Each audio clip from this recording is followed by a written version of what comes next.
Poor girl with brother in her arms in front of the grocery store begs the billionaire. He just needs a little milk. I promise to pay you back when I grow up. What he does next is unbelievable.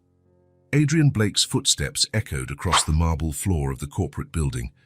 His impeccable, custom-tailored suit didn't show a single wrinkle despite the exhausting day. While other executives left the building with expressions of relief, Adrian maintained an impassive countenance, as if the 6-hour meeting hadn't drained his energy at all. "See you tomorrow, Blake," said Johnson, one of the directors, trying to start a casual conversation. Adrian just nodded.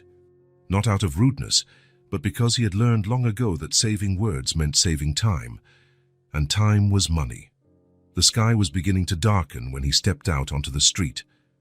A cold breeze blew between the skyscrapers, heralding the arrival of fall in Chicago.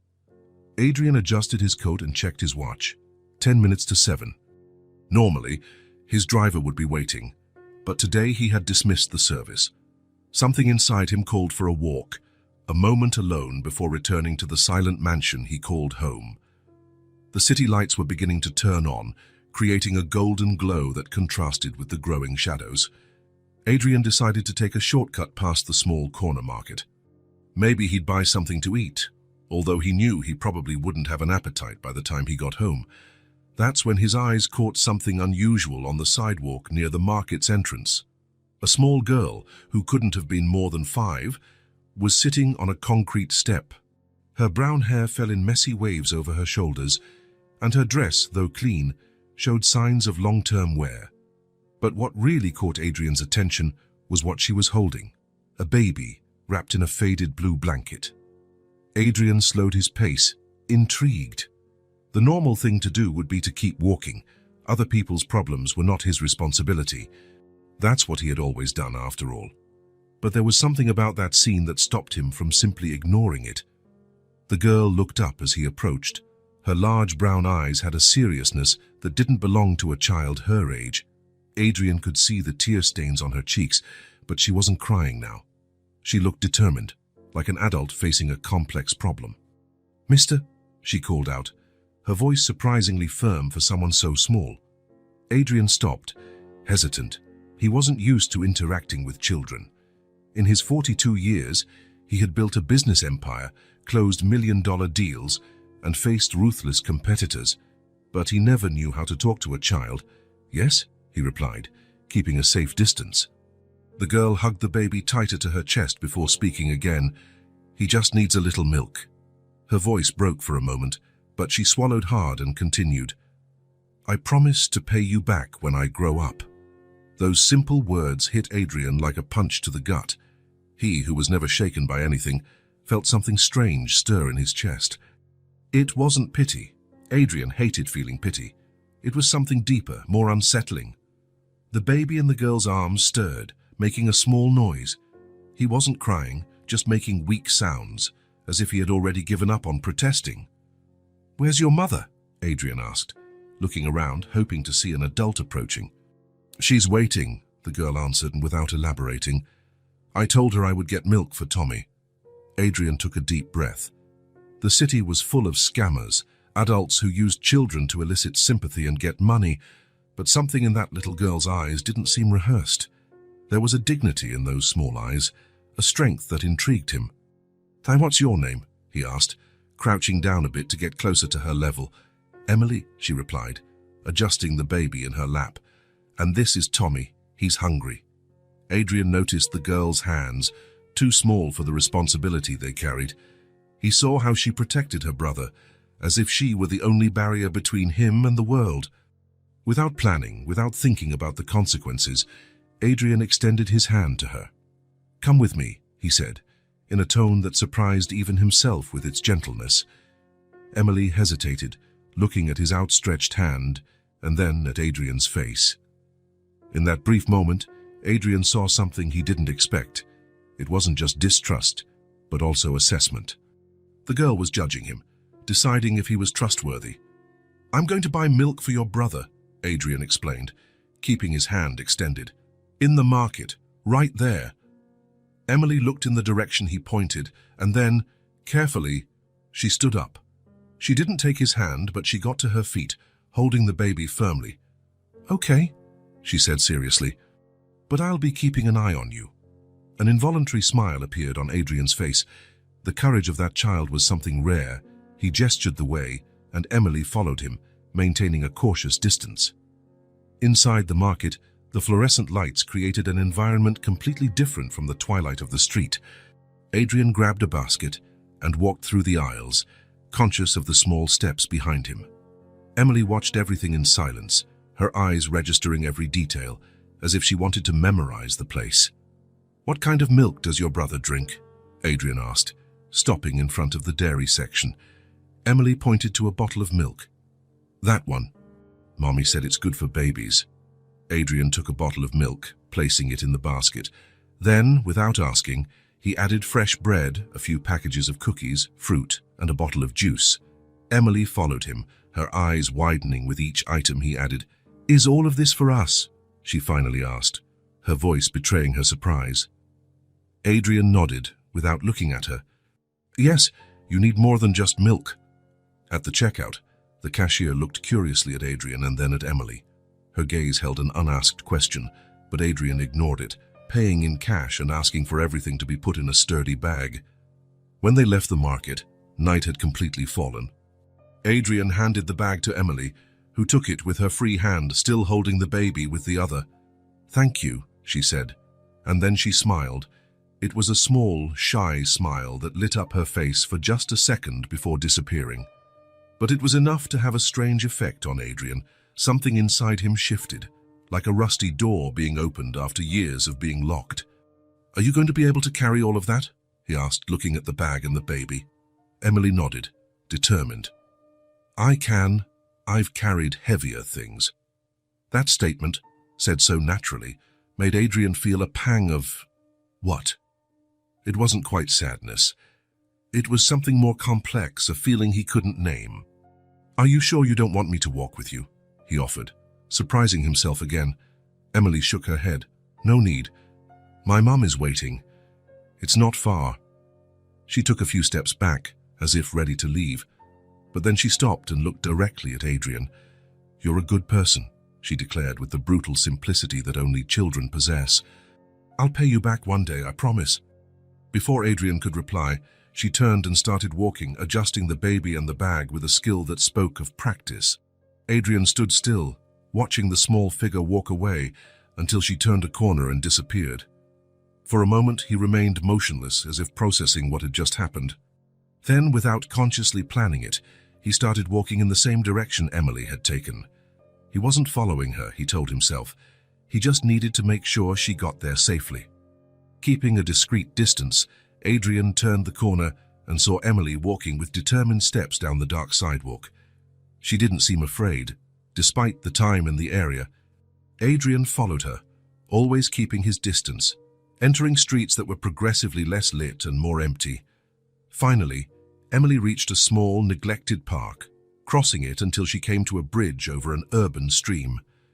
There, under the partial shelter of the structure, Adrian saw a woman sitting on some old blankets. Her hair, the same color as Emily's, was tied in a makeshift bun. Despite the circumstances, there was something dignified in her posture. Emily ran the last few feet, and the woman, who could only be her mother, lifted her face. Even from a distance, Adrian could see the relief in her eyes when she saw her children. "Mommy, look," Emily exclaimed, placing the bag on the ground. "I got milk for Tommy and other things too." The woman took the baby from Emily's arms and hugged him, before looking inside the bag. Her expression shifted from surprise to suspicion, and then to a cautious gratitude. "Emily, how—" she began to ask, but the girl interrupted her. "A nice man bought it for us. He was serious but kind." The woman looked around, as if expecting to find this benevolent stranger nearby. Adrian stepped further into the shadows, suddenly feeling like an intruder. "He didn't ask for anything in return," the woman asked quietly, but with urgency. Emily shook her head. "No, Mommy. He just wanted to help. I told him I'll pay him back when I grow up." The woman smiled sadly and hugged her daughter with her free arm. "You're a good girl, Emily. Very brave." Adrian remained hidden, watching the scene. The woman opened the bag and took out the bottle of milk. Her hands trembled slightly as she tried to open it. Emily sat beside her, helping to hold the baby while her mother prepared the food. It was in that moment that the reality of the situation hit Adrian with full force. Here was a family, a mother and her 2 children, living under a bridge, with nothing but a few old blankets and what they could scrounge. And yet there was love between them. There was dignity. The woman held the baby gently, feeding him carefully. Emily leaned against her mother's shoulder, her attentive eyes following every movement. There was an intimacy in that scene, a bond that Adrian had never experienced in his entire life. He felt a strange lump in his throat, as if something was stuck there.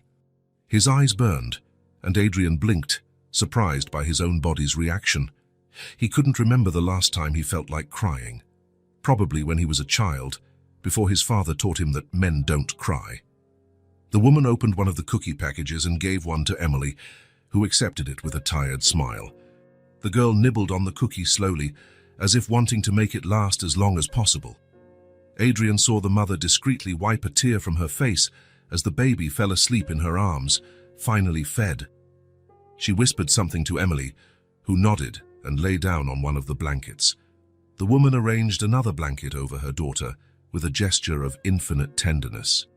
Something inside Adrian felt like it was shattering. His whole life, he had prided himself on his strength, his ability to remain unshaken. But now, faced with this scene of love amidst absolute poverty, he felt a sharp pain in his chest. How was it possible that, in a city so wealthy, a child had to beg for milk for her brother? How was it possible that a mother and her children slept in the open, under a bridge, while he lived alone in a mansion with 10 bedrooms? Adrian had always considered his success to be the exclusive result of his own effort. But now, looking at that family, he wondered how much of his success came simply from the luck of being born into favorable circumstances. The woman, he still didn't know her name, lay down beside her children, arranging the baby between herself and Emily. She pulled the last blanket over the 3 of them, forming a protective cocoon. Even in extreme poverty, she still tried to give her children comfort and security. Adrian took a step back, feeling he had witnessed something too intimate, something he had no right to see. His throat was still tight, and he took a deep breath, trying to compose himself. It was time to go. He had seen enough. More than enough. Adrian walked away silently, taking a different path to avoid passing near the family. His steps were heavy as he moved away from the park, as if he were carrying a new weight. The city streets looked different now. Adrian looked at the luxurious buildings, the illuminated storefronts, the expensive cars, and it all seemed somehow obscene in the face of what he had just witnessed. People passed by him, absorbed in their own lives, completely ignoring that, just a few blocks away, a 5-year-old child had to care for a baby while their mother struggled to survive. The walk back home seemed longer than it really was. Adrian barely noticed the streets he passed, lost in thoughts he couldn't organize. The image of Emily, so small and so brave, holding her brother with such responsibility, wouldn't leave his mind. The city lights shone around him, but Adrian saw them as if through a fog. His world, normally so orderly and predictable, seemed to have been shaken by an encounter of less than 15 minutes. When he reached the entrance of his mansion, Adrian paused for a moment, looking at the imposing structure before him. Never before had he noticed how empty the house looked, even when lit up. He entered the security code and pushed the gate open, feeling a strange weight in his chest. The immaculate gardens, the perfectly aligned stone paths, the central fountain with its crystal-clear water, everything was exactly as it had always been. But something had changed, and Adrian knew the change was inside him. He entered the house and was greeted by the familiar silence. The same silence that, until a few hours ago, he had called peace. Adrian closed the main door behind him and stood motionless for a few moments. The mansion was dark, except for the security lights he had programmed to turn on automatically at dusk. The sound system, which usually turned on with his arrival, remained silent, a setting he himself had adjusted years ago, preferring silence to music. He didn't turn on the main lights. He left his coat on the Italian marble console table in the entryway and moved through the house, his Italian shoes producing a solitary echo that reverberated off the high walls. That sound, the echo of his own footsteps, suddenly seemed different, louder, emptier, as if the house were mocking him. Adrian passed through the dining room, where a mahogany table for 12 had never hosted more than 2 guests at a time. He passed the chef's kitchen, equipped with the latest technology, which he barely knew how to operate.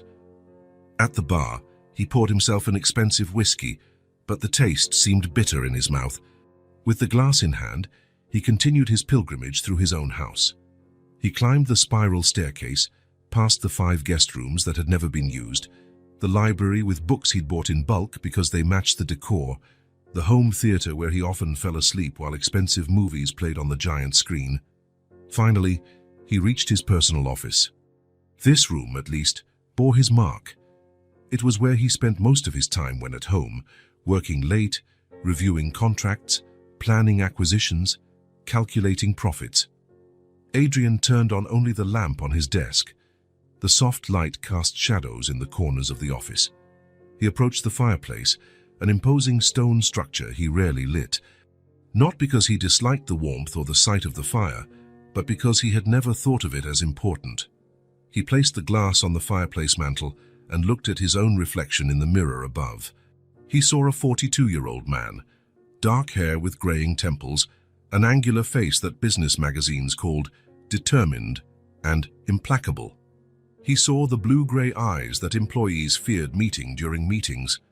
He saw the impeccable posture his father had insisted he maintain since childhood. "A straight back makes for a respectable man," his father used to say. Adrian unbuttoned his suit vest and allowed himself a moment of relaxation. He let his shoulders drop slightly. And then, for the first time in a long time, he truly looked himself in the eyes. What he saw surprised him. It wasn't the determination or coldness he had always associated with himself. It was something else, something that looked far too much like loneliness. Adrian moved away from the mirror and sat in the leather armchair near the fireplace. He had never admitted it to himself, but now it was impossible to deny. He was alone, completely alone. He had business partners, not friends. He had employees, not confidants. He had occasional lovers, not relationships. He had a house, not a home. Emily's face appeared in his mind.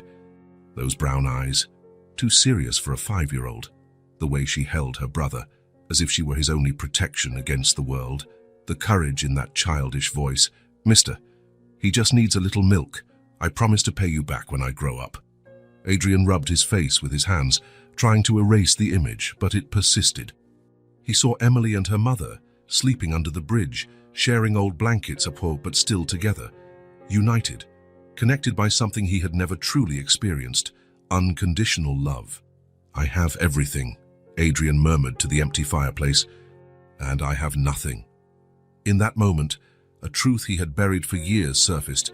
His loneliness was not a conscious choice, but an armor he had built over time. Adrian had convinced himself that not needing anyone was a virtue, a demonstration of strength. He had turned this loneliness into something noble, into proof of independence. "I don't need anyone," he had always told himself. It was his mantra, his shield. But now, sitting alone in his perfect, empty mansion, Adrian realized the lie he had been telling himself for so long. It wasn't strength, it was fear. Fear of opening up, of becoming vulnerable, of needing someone and perhaps being rejected or abandoned. The silence of the house weighed on him like never before. Each tick-tock of the antique clock in the corner seemed to accuse. Alone, alone. Adrian stood up abruptly, as if he could escape the weight of those thoughts. He walked to the window and pulled back the curtain. Outside, the city glittered with thousands of lights. In each of those illuminated windows were people, families, intertwined lives, and here he was, isolated in his fortress of solitude. Adrian returned to the armchair and sat down, this time with his shoulders slumped. For the first time in years, he allowed himself to feel the emptiness that surrounded him. Not just the emptiness of the house, but the emptiness inside himself. He thought again of little Emily, of her courage, of the way she protected her brother, despite being just a child, of the simple, direct love she showed. "I don't want this anymore," he said aloud, surprising himself with his own words. Adrian stood up and looked once more at his reflection in the mirror. The mask of coldness and control had fallen away, revealing the lonely man behind it. "I don't want to live like this anymore," he stated, this time with more conviction. That night, for the first time in many years, Adrian Blake admitted to himself that he was tired of his perfect, empty life. Tired of the loneliness he had built around himself like an impenetrable fortress. And more importantly, he decided it was time for a change. Adrian woke up before his alarm. For a few seconds, he lay still, staring at the white ceiling of his bedroom. The decision he had made the night before was still firm in his mind. He got up without his usual email check. He took a quick shower, put on jeans and a simple shirt, clothes he rarely wore, and went down to the kitchen. He made coffee and, while he drank it, made a mental list of what he needed to buy. For the first time in years, Adrian Blake started his own car instead of calling his driver. The black Audi pulled out of the garage and headed toward the shopping center, which opened its doors at 8 in the morning. In the supermarket, Adrian pushed a cart through the aisles with a determination he usually reserved for important negotiations. He filled the cart with non-perishable foods, fruits, vegetables, meat, milk, bread, cookies, and juices. In another section, he added personal hygiene products, soaps, shampoos, toothpaste, toothbrushes, diapers for the baby, wet wipes. The cashier looked at him curiously as he checked out with 2 full carts, but Adrian kept his expression neutral. He paid in cash and asked for help to take everything to the car. His next stop was a department store. There, he bought new blankets, sheets, towels, cans, and pillows. Then, he headed to the clothing section. He hesitated in front of the women's clothes, unsure of what sizes to choose. He opted for basic pieces in various sizes, pants, blouses, light jackets, socks, and underwear still in their packaging. For the children, he selected colorful outfits, a dress for Emily and onesies for the baby. By the time he left the store, the trunk and back seat of the Audi were completely full. Adrian looked at his watch. Almost noon. He hadn't told his office he wasn't coming in. For the first time in his career, Adrian Blake was completely ignoring his professional responsibilities without prior notice. And, surprisingly, he didn't care. The way to the park where he had seen the family the night before looked different in the daylight. The streets were busier, the abandoned buildings more visible, the reality of urban poverty more evident. Adrian parked the car at the entrance to the park and looked around, trying to remember the exact path to the bridge. He walked slowly, carrying 2 heavy bags, the first of many he would have to retrieve from the car. As he got close to the bridge, he slowed his pace. Suddenly, he felt nervous. What if they weren't there anymore? What if they had left, found another place? Or worse, what if his intrusion was not welcome? Adrian paused for a moment, took a deep breath, and continued walking. As he approached the exact spot where he had seen the family the night before, his heart raced. They were still there. Anne was sitting on the same old blankets, feeding the baby the rest of the milk he had bought. Emily was quietly playing with a small stone, drawing shapes in the dirt. It was Emily who saw him first. Her eyes widened in recognition and surprise. She nudged her mother and pointed in Adrian's direction. Anne raised her head. When she saw Adrian approaching with the bags, her expression shifted from surprise to a mixture of suspicion and hope. Adrian stopped a few feet away, not wanting to invade their space. "Good morning," he said, his voice sounding strangely formal. Emily stood up and took a small step forward. "It's the man from the market," she said to her mother, although Anne had clearly already recognized Adrian. "I'd brought some things," Adrian explained, lifting the bag slightly.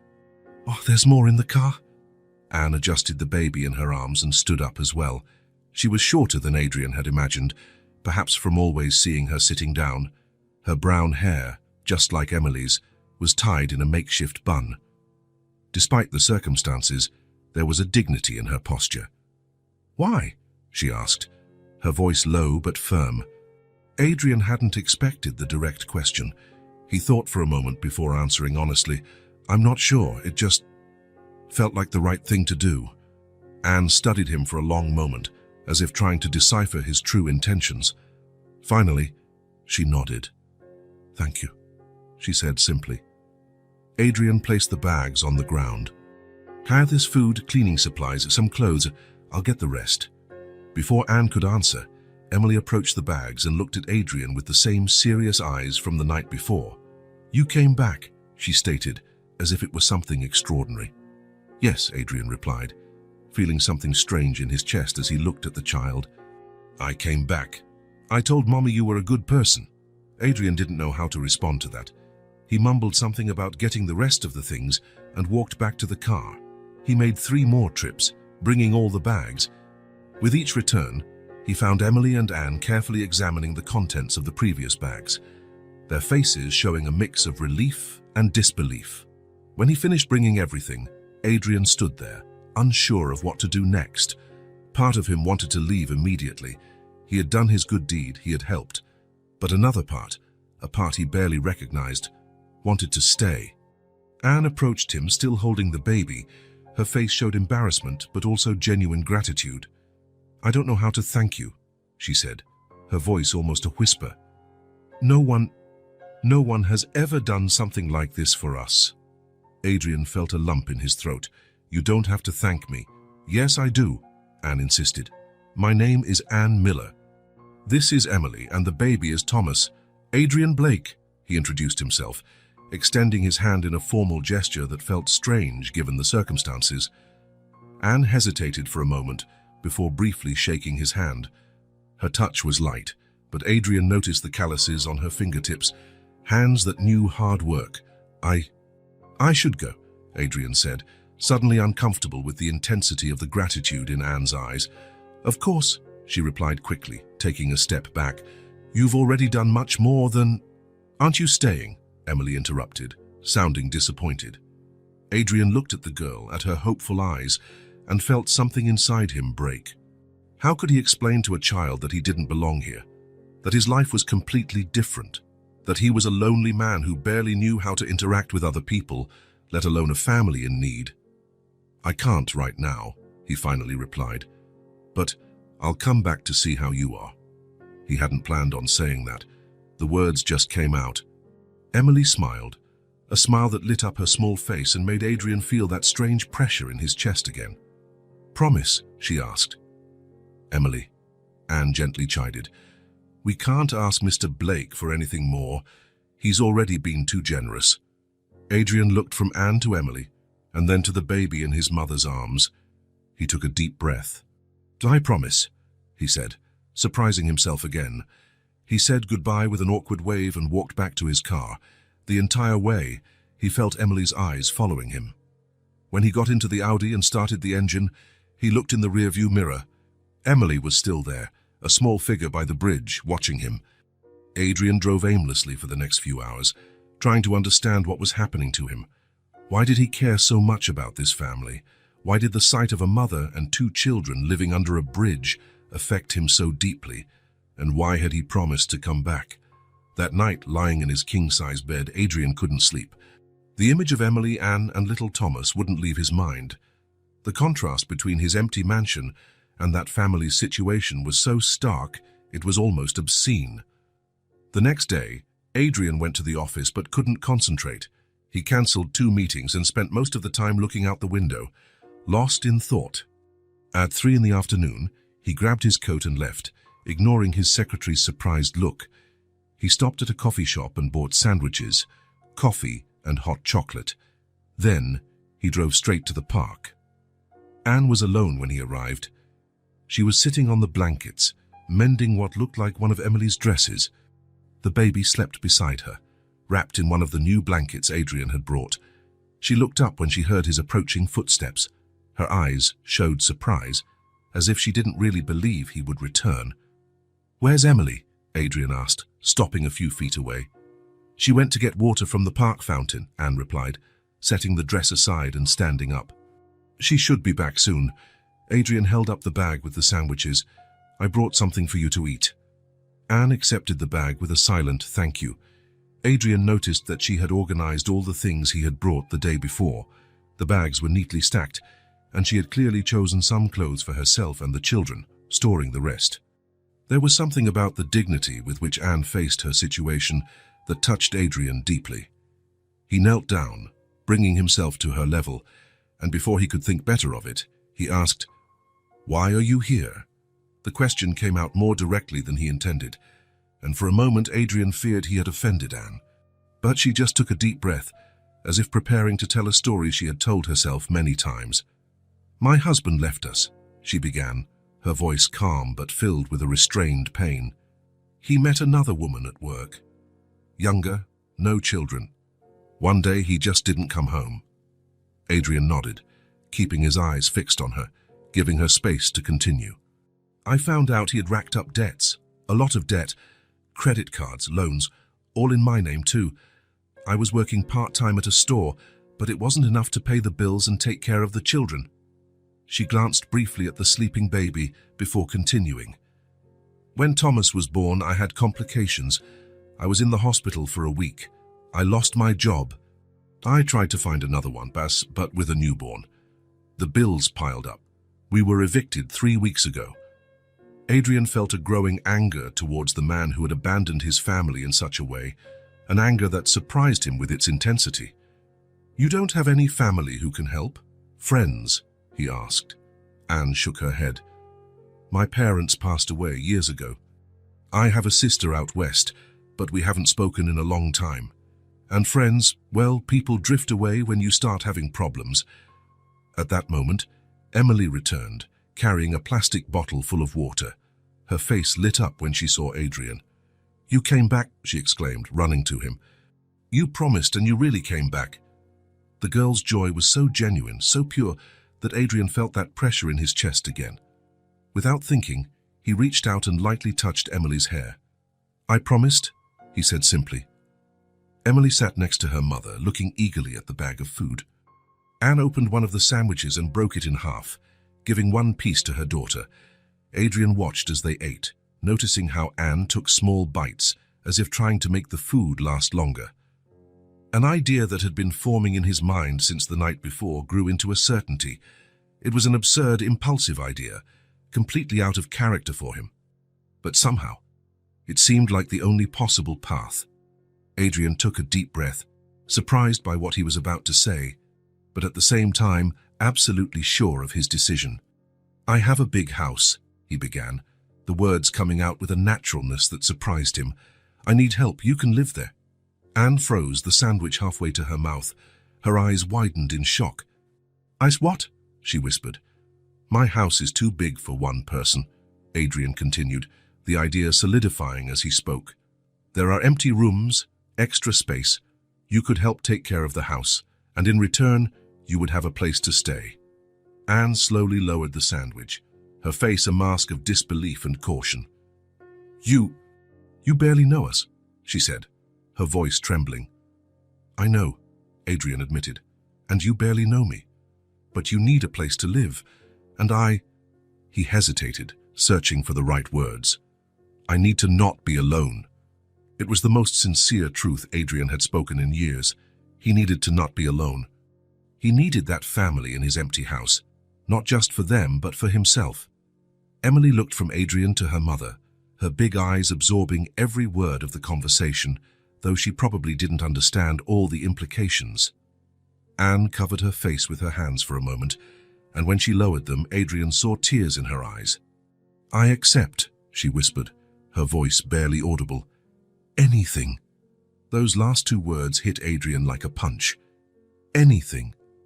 The desperation contained in them, the vulnerability, the complete lack of options. "It's not anything," he hurried to clarify. "It's just mutual help. You'll have your own space, your privacy.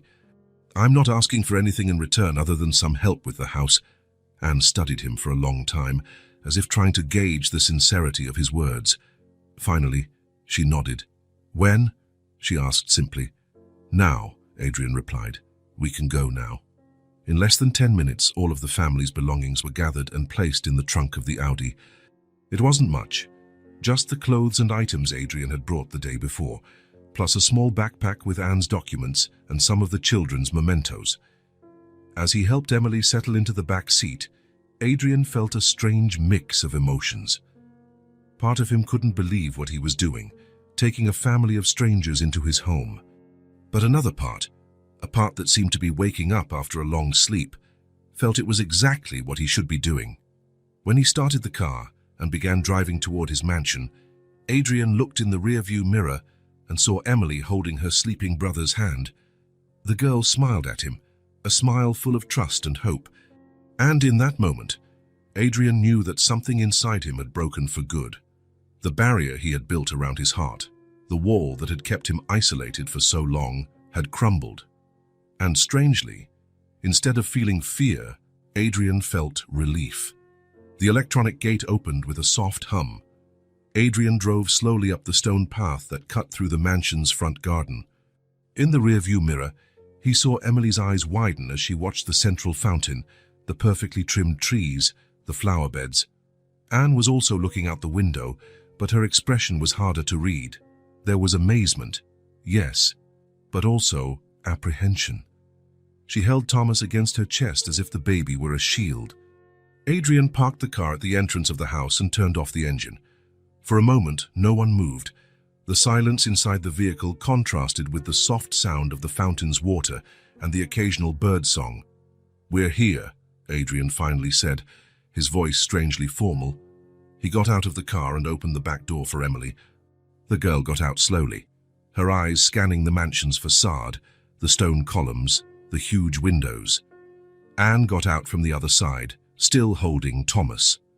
Her face showed a mixture of discomfort and awe as she joined Emily at the entrance. Adrian took the few bags from the trunk, everything that family owned in the world, and gestured toward the main door. "Come on," he said simply. Emily held her mother's hand as they walked the short distance to the entrance. Adrian typed the code on the panel next to the door, and it opened silently. He stepped aside, allowing Anne and Emily to enter first.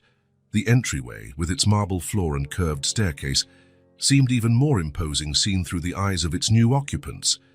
Adrian watched Emily spin around slowly, looking at the high ceiling, the crystal chandelier, the walls with expensive abstract paintings. "You live here," Emily began, her small voice tiny in the vast space. "Alone?"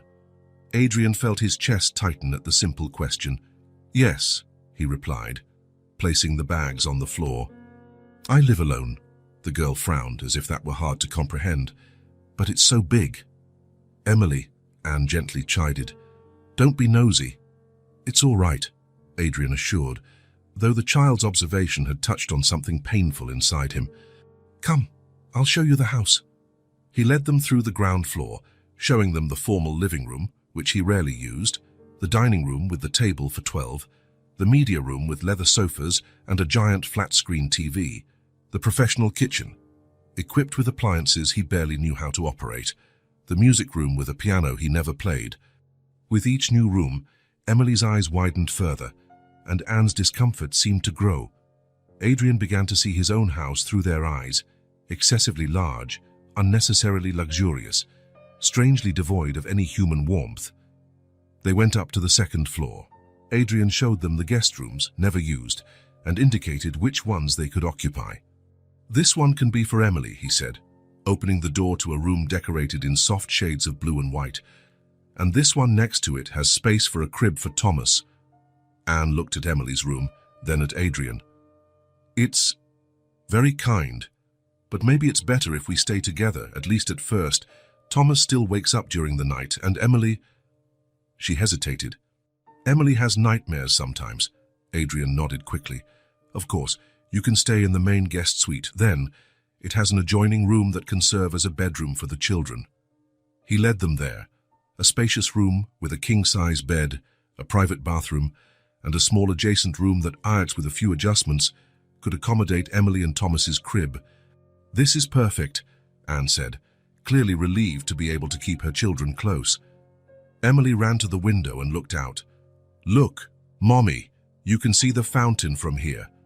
Adrian watched the girl, her childish excitement contrasting with the seriousness she had shown in the previous days. It was as if, Now safe, she could finally just be a child.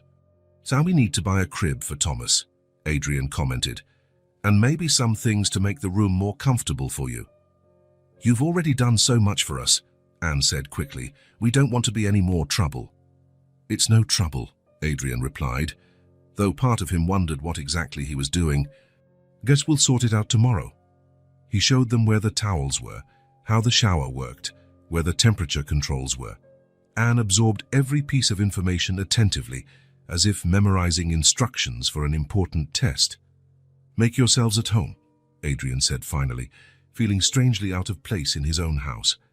"I'll be in the office if you need anything." He withdrew, closing the office door behind him. He sat at his desk and turned on his computer, trying to regain some sense of normalcy.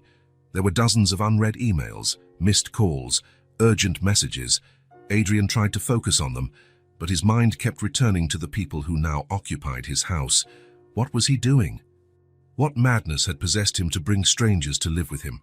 Adrian Blake, the man who valued his privacy and independence above all else, was now sharing his space with a woman and 2 children he barely knew. He spent the next few hours immersed in work, trying to ignore the occasional sounds coming from the rest of the house. Soft footsteps in the hallway, Anne's low voice talking to Emily, the distant cry of the baby. When he finally left the office, it was past 9 at night. The house was silent. Adrian walked to the kitchen and found everything impeccably clean. On the table, covered by a dish towel, was a plate of simple sandwiches. Adrian felt a strange lump in his throat. Someone had prepared food for him. He couldn't remember the last time that had happened. He ate in silence, listening to the night sounds of the house, the ticking of the old clock, the distant hum of the refrigerator, and something new, the soft sound of breathing coming from upstairs. In the following days, Adrian established a routine. He would get up early, have a quick coffee, and lock himself in his office. He lunched alone, usually on something Anne had left prepared, and went back to work. In the evening, when he finally left the office, he would have dinner in the kitchen, exchange a few polite words with Anne, and retreat to his room. It was a careful coexistence, with invisible lines that no one dared to cross. Adrian kept his distance, convincing himself it was for the best. They needed a place to stay, he had offered. It didn't mean they had to become a family. Even so, the sounds of the house began to change. It was no longer just the silence Adrian knew so well. Now there was Emily's occasional laughter, Anne's light footsteps down the hall, Thomas's cry followed by his mother's soft voice calming him. At first, these sounds bothered him. They distracted him from work, constantly reminding him that he was no longer alone. Adrian found himself annoyed by the clatter of pans in the kitchen when Anne prepared lunch, or by Emily's occasional questions when he passed her in the hallway. On the 4th day, Adrian was sitting in his office when he heard a soft knock on the door. It was the first time anyone had knocked. Anne had always been careful not to disturb his space. "Sir, come in," he said, surprised. The door opened slowly, and Emily poked her head in. Her hair was in a simple braid, probably done by Anne. "Mr. Adrian," she called, her voice small. Adrian sat up straighter in his chair. "Yes, Emily." "Mommy said I shouldn't bother you, but—" She hesitated, biting her lip. "I was wondering if I could borrow a book from your shelf. There are so many beautiful books." Adrian looked at the bookshelf behind him. Business books, biographies, some classics he had bought but never read. There was nothing specifically for children there. "Of course," he replied, not sure if there was anything appropriate for a 5-year-old. Emily cautiously entered the office, as if stepping into sacred territory. She approached the bookshelf and looked at the titles, tilting her head to read the spines. "You can read already?" Adrian asked, genuinely curious. Emily nodded. "Some words. Mommy was teaching me before—" She paused, as if she had remembered something sad. "Before we came here." Adrian felt that strange pressure in his chest again. "Maybe we can buy some children's books for you tomorrow." Emily's face lit up. "Really? Real books? Just for me?" "Yes," Adrian confirmed, surprised by the pleasure he felt at seeing the girl's joy. "Real books? Just for you?" Emily smiled, a smile that completely transformed her serious face. "Thank you, Mr. Adrian." She selected a book with a colorful cover, an illustrated edition of classic fairy tales that Adrian didn't even remember owning, and left the office, closing the door carefully behind her. Adrian stared at the closed door for a long moment. Something had changed in that brief interaction. A small crack had formed in the wall he kept between himself and his new house guests. The next morning, when Adrian left his room, he smelled fresh coffee and toast. He followed the aroma to the kitchen and found Anne preparing breakfast. Emily was sitting at the table, flipping through the book she had borrowed the day before. Thomas was in a small makeshift nest of blankets on a chair, gurgling contentedly. "Good morning," Anne said, turning as she heard his footsteps. "I hope you don't mind. I made coffee." "No, of course not," Adrian replied, feeling strangely shy. "That's kind of you." Anne placed a cup of coffee and a plate of toast on the table. "It's the least I can do. You gave us a roof over our heads, food." "Mr. Adrian," Emily exclaimed, interrupting her mother. "Look what I found in the book." She pointed to a colorful illustration of a castle. "It looks like your house." Adrian smiled involuntarily as he sat down at the table. "My house isn't as big as a castle, Emily." "Almost," the girl insisted. "And it has a fountain, just like in the book." Adrian took a sip of coffee. It was exactly how he liked it, strong with little sugar. Anne must have noticed how he prepared his coffee in the previous days. "The coffee is great," he commented. Anne smiled shyly. "Glad you like it. I wish I could help more." "You've been so generous, and you're already helping," Adrian interrupted her gently. "The house has never been so clean and organized." It was true. In the few days since they had arrived, Anne had subtly transformed the mansion. The rooms felt more airy. The surfaces shone, and small touches, a vase with flowers from the garden on the coffee table, neatly arranged cushions on the sofa, made the spaces more welcoming. "Still," Anne insisted, "I'd like to do more. I can cook full meals if you'd like. I'm no chef, but I can make simple, tasty dishes." Adrian realized he couldn't remember the last time he had a real home-cooked meal. "That would be nice," he replied. That evening, when Adrian left his office, he found the dining table set for 3, a place for him, one for Anne and one for Emily, with Thomas in his makeshift nest nearby. There was a simple roast, steamed vegetables and fresh bread. "I hope you don't mind that we used the dining table," Anne said quickly when she saw him. "I thought it would be nice to have dinner together, but if you'd prefer to eat alone." "No," Adrian replied, surprising himself. "It's a good idea." It was a strange meal, initially quiet and awkward. Adrian wasn't used to talking during meals, but Emily, with the naturalness of children, soon filled the silence with questions and observations. "Why do you have so many rooms if you live alone?" she asked between bites. "Emily," Anne chided, blushing. "That's not polite." "It's all right," Adrian assured. "Actually, I never really thought about it.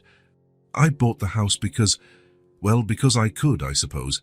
But don't you get sad having so much empty space?" Emily persisted. Adrian looked at the girl, surprised by the insight of her question. "I guess so," he finally admitted. "Sometimes it gets very quiet." Anne looked at him with an expression Adrian couldn't decipher, perhaps compassion, perhaps understanding. From that day on, something began to change. Adrian still spent most of his time in the office, but the doors, both literal and metaphorical, started to open a little wider. Anne cooked simple but flavorful meals, kept the house clean and organized, and gradually added small touches that made the rooms more welcoming. Emily helped set the table for meals and developed an insatiable curiosity for every corner of the mansion. Thomas grew up in safety, his nighttime cries gradually diminishing.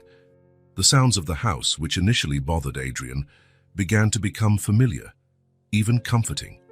The sound of footsteps in the hall, Emily's occasional laughter, the lullabies Anne sang to Thomas, all of it formed a new soundscape that, surprisingly, Adrian was beginning to appreciate.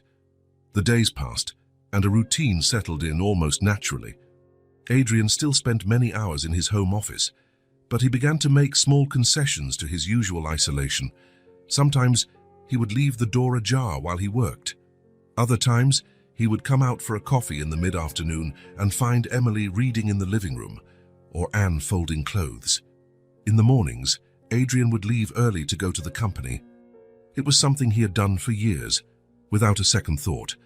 But now, as he picked up his car keys, he felt a strange reluctance to leave the house. "I'll be back in the late afternoon," he would tell Anne before leaving. Emily, who was usually already awake, would watch him from the stairs or the hallway. "See you later, mister." "Adrian Vachis," she would say in her small voice. During the day, while dealing with important meetings and decisions, Adrian would find himself thinking about the house, not the physical structure, but the people who now inhabited it. And when the workday ended, instead of extending his work or accepting invitations for business dinners as he used to, he would hurry to get back. The feeling that greeted him when he opened the door was completely new. There was light, movement, the smell of food being prepared. There was life. When he finally got home, sometimes late at night, he expected to find everything dark and silent. Instead, there was often a light on in the kitchen. Anne would be there, making tea or organizing something for the next day. "So I thought you'd be asleep by now," Adrian commented one night, placing his briefcase on the counter. "I thought you might want something to eat after a long day," she explained, turning to him. "I saved some of the dinner." Adrian accepted the plate she offered, feeling a warmth that didn't just come from the food. "Ah, thank you," he said, and then, after a moment's hesitation, "It's good to be back." And to his surprise, it was true. The house that had always been just a place to sleep now felt different. It felt alive. And for the first time in many years, Adrian Blake felt like he was coming home, not just to an empty mansion. Adrian parked the car at the shopping center, turned off the engine, and sat for a few minutes, contemplating what he was about to do. In his 42 years, he had never set foot in a toy store. He had never picked out a gift for a child. The idea made him strangely nervous. However, in recent days, something had changed. The presence of Emily, Anne, and little Thomas in his house was no longer just a temporary situation, a good deed on his part. It had become something more, something Adrian still couldn't name, but that made him want to do more than simply offer a roof and food. He got out of the car and walked towards the mall. A colorful storefront caught his eye. "The Toy Palace," announced the sign in playful letters. Adrian took a deep breath and went inside.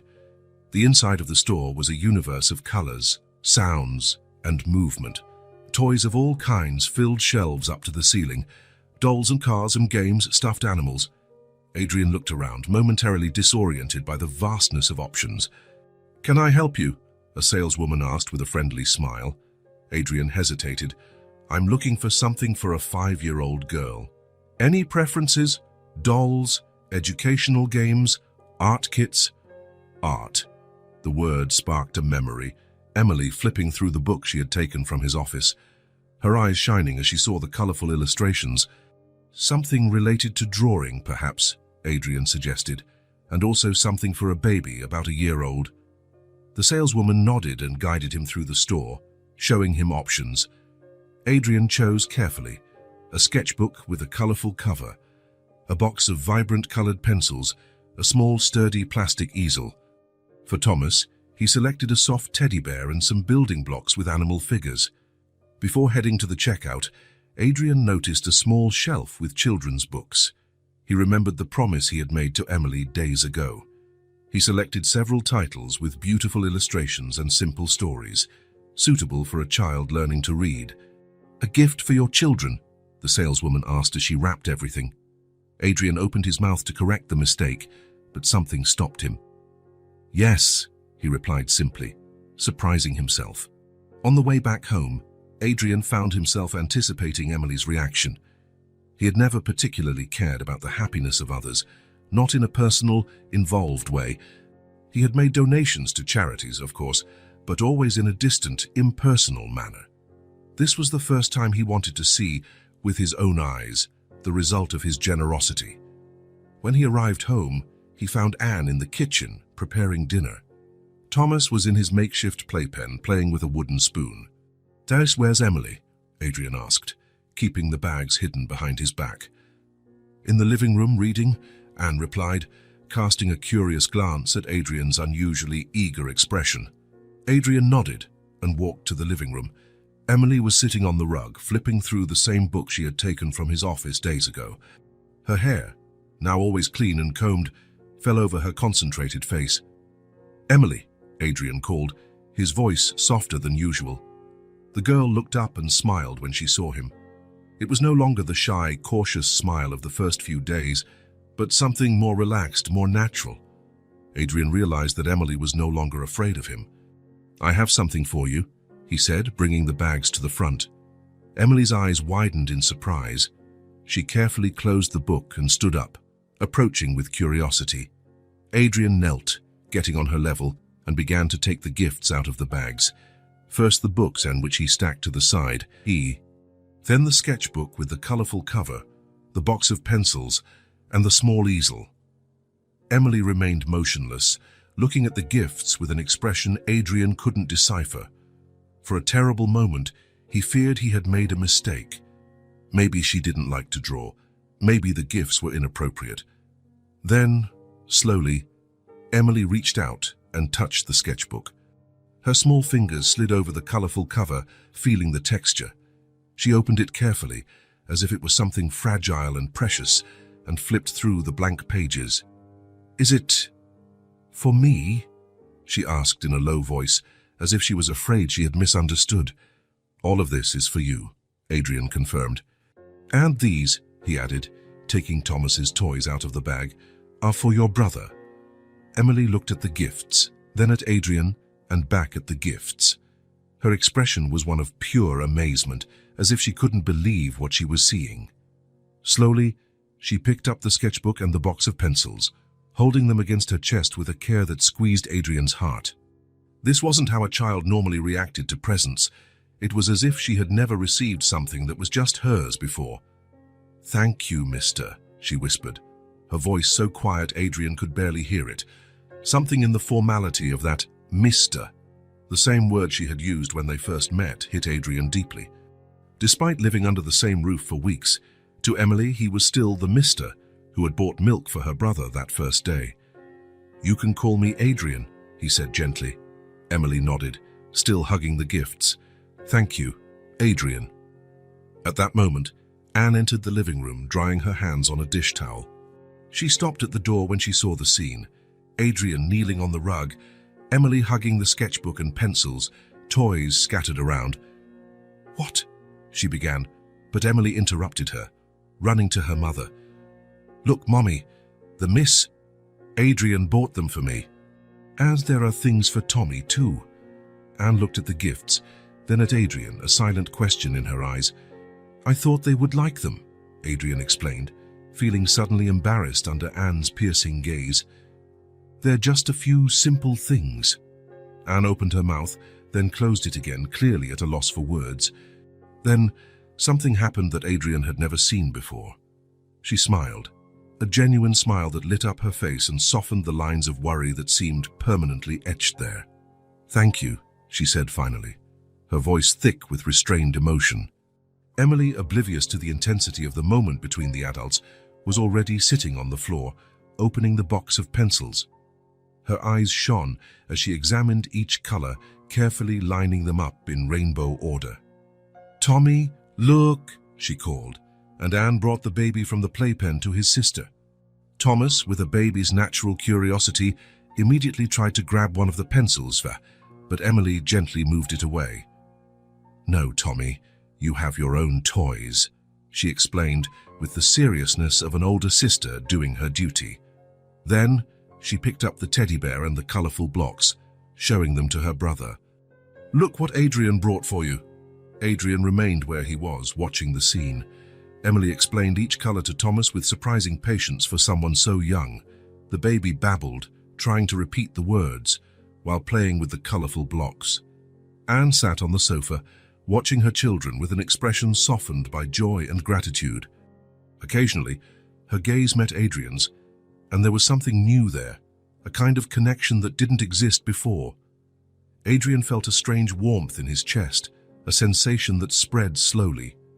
He had never imagined that seeing a child happy with something as simple as colored pencils and a sketchbook could bring so much satisfaction. He had never imagined that doing something for someone, not out of obligation or expectation of return, but simply to bring joy, could make him feel so complete. For the first time in a long time, maybe for the first time in his life, Adrian Blake felt a genuine pride in something he had done. It wasn't the pride he felt when closing a big deal or acquiring another company.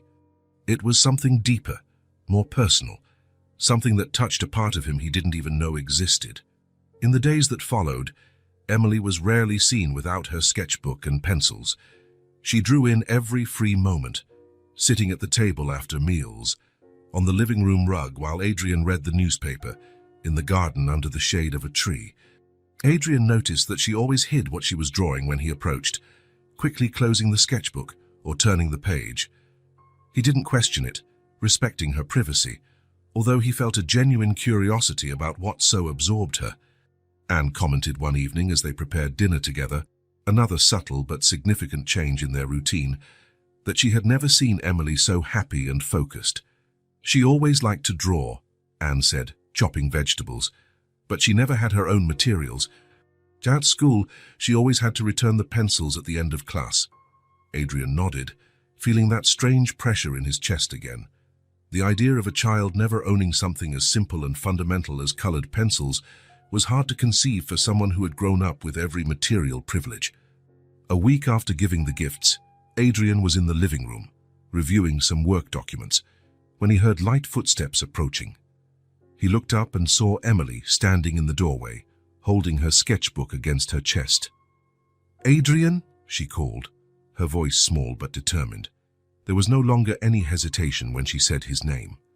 "Yes, Emily," he replied, setting the documents aside. The girl approached, biting her lower lip in a gesture Adrian now recognized as a sign of nervousness.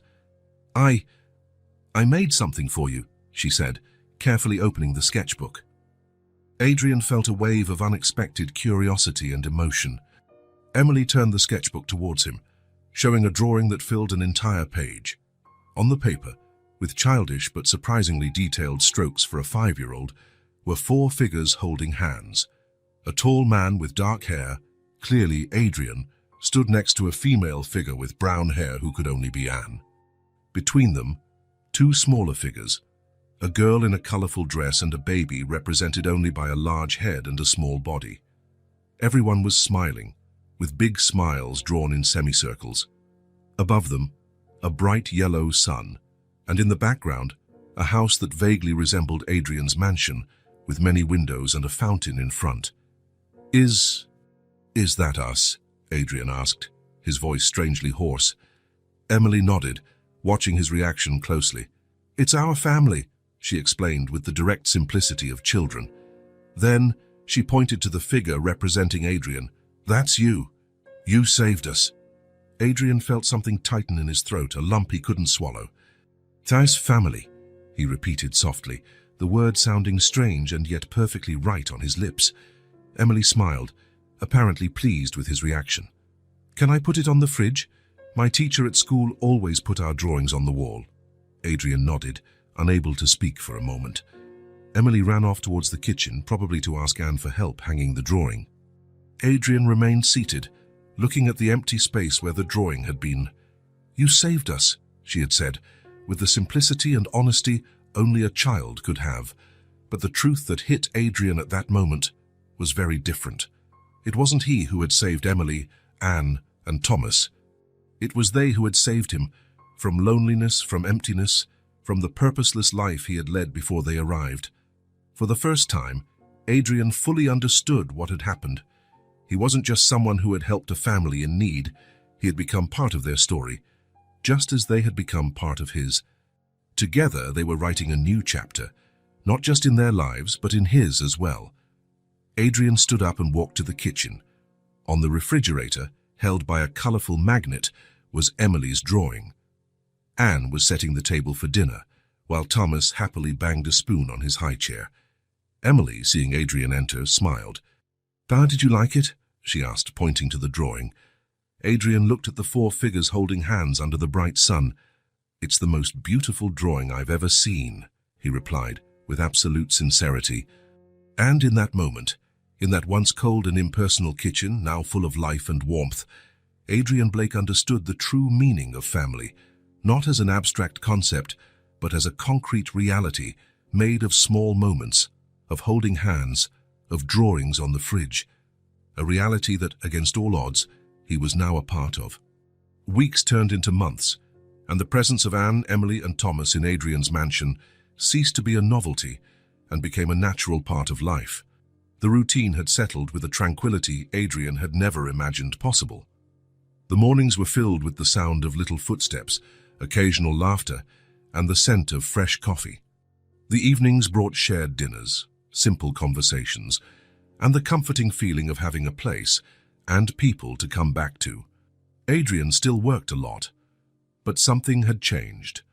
Work was no longer the center of his existence, just a part of it.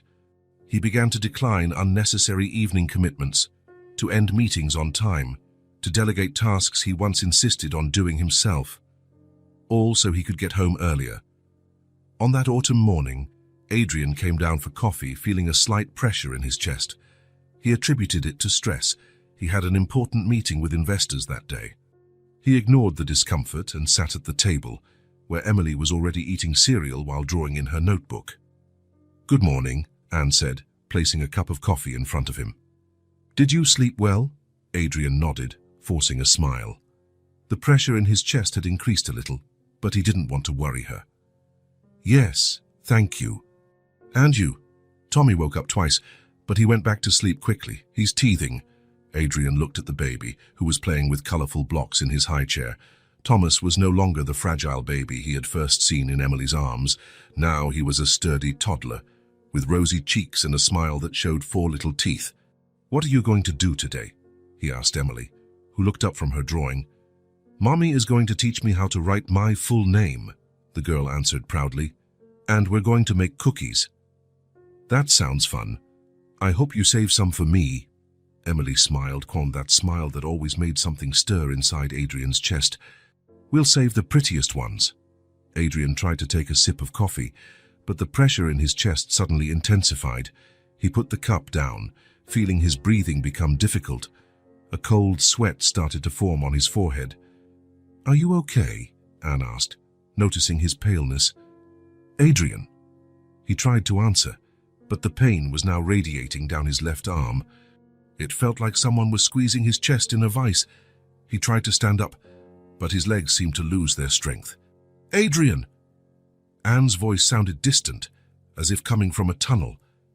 The last thing he saw before the world went dark was Emily's face, her big eyes wide with terror. Adrian felt himself falling, but there was no impact, just darkness, and then nothing. As consciousness began to return, the first thing Adrian noticed was a weight on his hand. Someone was holding it firmly. He opened his eyes slowly, the ambient light seeming painfully bright. "He's awake!" Emily's voice, tense and relieved at the same time. Adrian blinked a few times, trying to focus his vision. He was lying on the kitchen floor, his head resting on what felt like a sofa cushion. Anne was kneeling beside him, holding his hand. Emily was nearby, tears streaming down her cheeks. "Don't try to get up," Anne said, her voice firm but gentle. "The ambulance is on its way." "What happened?" Adrian managed to ask, his voice hoarse. "You passed out. I think it might have been a heart attack." The word hung in the air like a sentence. Adrian tried to assess his body. The pain in his chest had subsided to a dull, constant pressure. Breathing was still difficult, but not impossible. "How long?" he started to ask. "A few minutes," Anne replied. "I called for an ambulance immediately." "They should be here soon." Adrian realized that Emily was still crying silently. The girl had her fists clenched so tightly that her knuckles were white. "Emily," he called softly, "it's okay. I'm going to be fine." The girl came closer, her eyes fixed on him as if she feared he might disappear at any moment.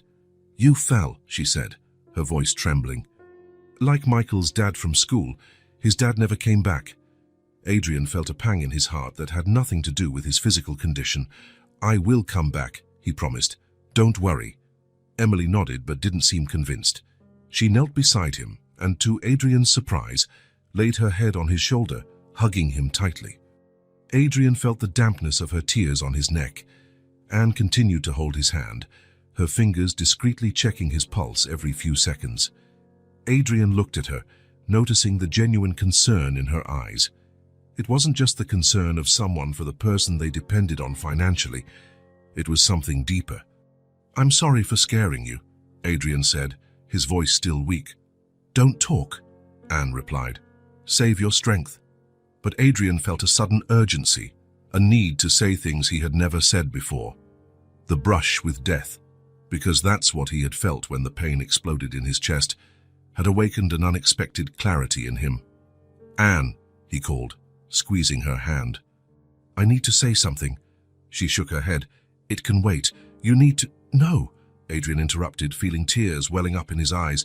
"It can't wait." He took a deep breath, ignoring the pain the movement caused.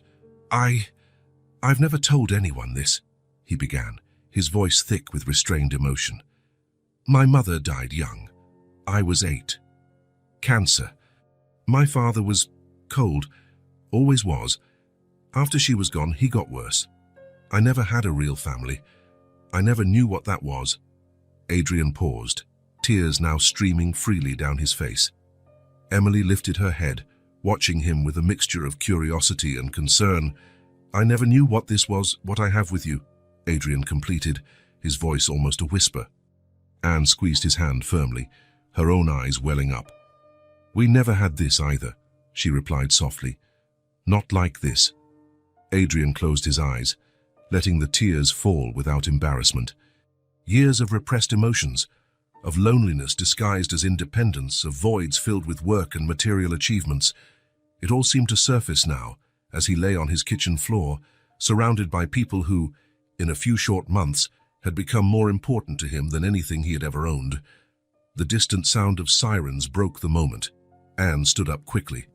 "They're here," she said, heading to the door. "Emily, stay with Adrian. I'll show the paramedics the way." Emily nodded seriously, as if she had been given a mission of the utmost importance. She sat beside Adrian, holding his hand as she had seen her mother do. "Don't be scared," the girl said, repeating words Adrian suspected Anne used to comfort her. "The doctors will take care of you." Adrian smiled faintly, touched by the role reversal. "I know," he replied, "and so will you." The next few minutes were a blur of activity. Paramedics came in, asked questions, took his blood pressure and heart rate, and placed him on a stretcher. Anne answered their questions calmly and precisely, as if she had trained for this. "Son, I want to go with him," Emily insisted as they started to wheel Adrian to the ambulance. "That's not possible, sweetie," Anne explained, kneeling to be at her daughter's level. "But we'll meet him at the hospital as soon as we drop Tommy off with the neighbor."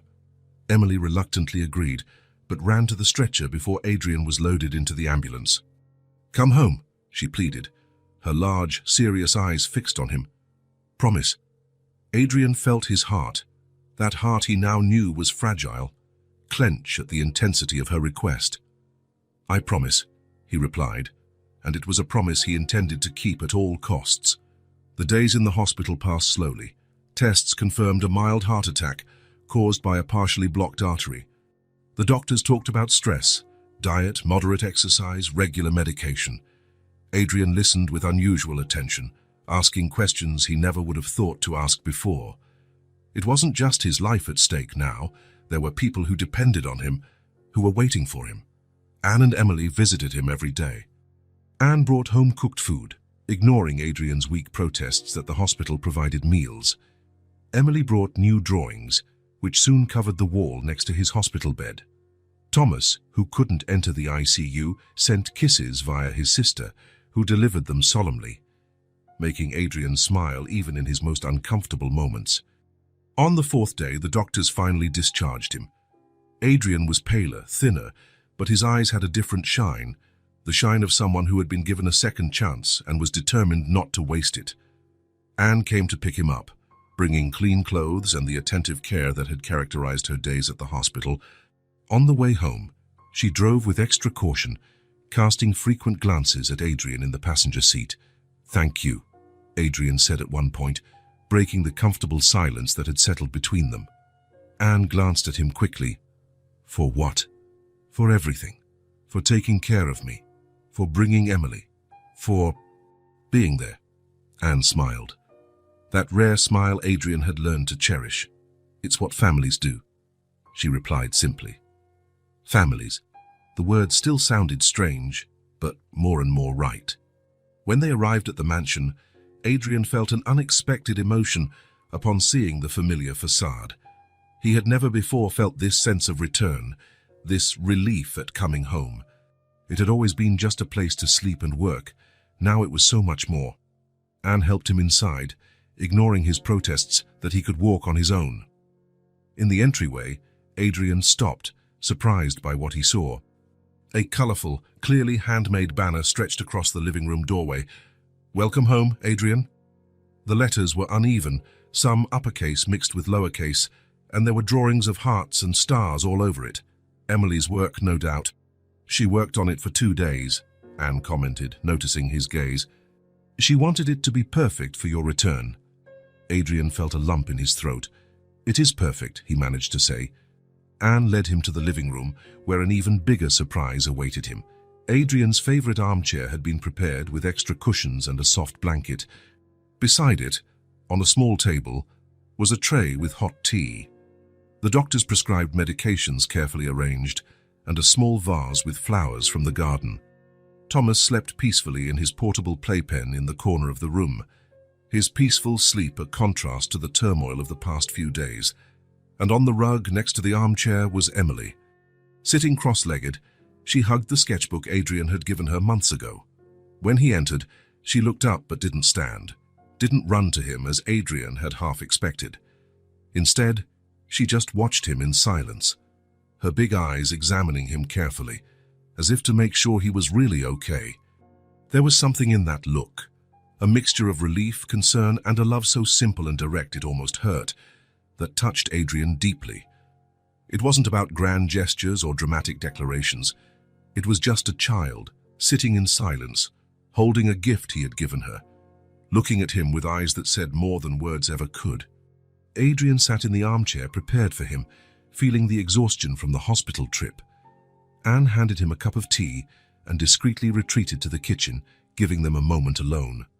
"You kept your promise," Emily said finally, her voice small but firm. "I promised I'd come back," Adrian replied, "and here I am." Emily nodded, satisfied. Then, slowly, she stood up and approached the armchair. Carefully, as if afraid of hurting him, she leaned against his side, her small, warm body a comforting presence. "I made more drawings for you," she said, opening the sketchbook. "But so you'll be happy and get better faster."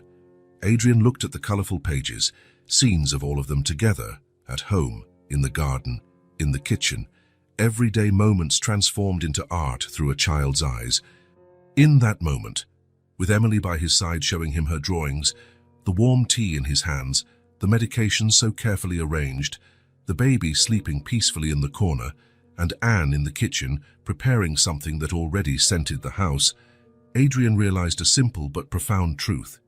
The simplest gestures are the ones that fill the heart the most. It wasn't professional achievements, million-dollar acquisitions, or material possessions that gave life meaning. It was these small moments of connection, of mutual care, of presence. It was knowing there were people who noticed his absence, who cared about his well-being, who waited for his return. Adrian put his arm around Emily's small shoulders and closed his eyes for a moment, feeling a gratitude so intense he could barely contain it. His heart might be fragile, as the doctors had said, but it had never been so full. Spring had arrived, bringing new beginnings with it. The mansion's garden bloomed with vibrant colors, roses, tulips, and daisies that Anne had planted months earlier. Sunlight streamed generously through the windows, creating golden patterns on the kitchen floor. Adrian had fully recovered from the heart attack. He followed the new diet strictly, walked every morning in the garden, and took his medication at the exact times, not because he feared for his own life, but because he had promised Emily he would be okay. A promise he wouldn't dare break. His work pace had changed drastically. He had delegated responsibilities, reduced his hours, and started refusing long trips. His partners didn't understand the sudden change in the man who had always been known for his relentless dedication to business, but Adrian didn't care what they thought. His priorities had changed. On that Sunday morning, the sun shone with special intensity. Adrian was making pancakes, a newly acquired skill that made Emily laugh every time he tried to flip them in the air. Anne was cutting fresh fruit, occasionally casting amused glances at Adrian's culinary attempts. Thomas, now almost 2, was banging a wooden spoon on his high chair tray, creating a disjointed beat that served as the soundtrack to the domestic scene. "I think this one turned out almost perfect," Adrian announced, sliding a pancake onto Emily's plate.